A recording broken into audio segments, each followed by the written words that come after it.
Living in the modern parent, problem solving is an extremely important life skill that most of us use every single day.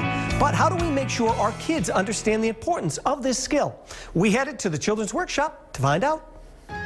For children, learning how to solve common everyday problems can be the difference between success and failure.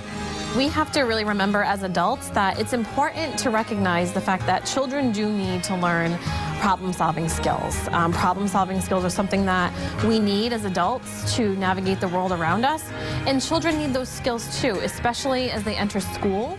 They need to learn how to, navigate the world around them. Mom and Dad can't be there all the time to solve the problems that happen in everyday life. You want to remember that, we need our kids to be able to be independent thinkers and problem solvers, because as parents, we won't always be there to hold their hand and figure things out for them all of the time. So we need to make sure that our kids have this independent skill. And I think sometimes what we forget is children are able to solve problems through their play. They do it quite often. If they're playing, they're experimenting with cause and effect. They're figuring out how to build things. But when it comes to social situations, or learning how to share, take a turn, those are skills that really define successful children in school from children who might be less successful, or who might straggle behind a little bit. I think just like adults, if a child is able to figure something out that's really challenging or difficult, that's a huge confidence booster. First, you need to identify the problem and talk about them with your kids.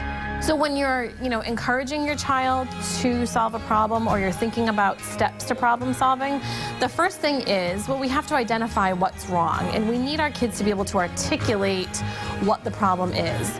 What's the matter? How does it make you feel? Why do you think this happened? We want kids to be able to talk through the way that they're feeling. Find solutions and try them out.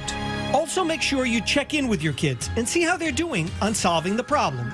If you see the child really struggling, check in with them and look to see, do they need some guidance? Do they need some other ideas? Do they need to be thinking about the problem in a different way? And if they are successful, you want to talk about it. Talk about the accomplishment, because again, that will help boost your child's confidence.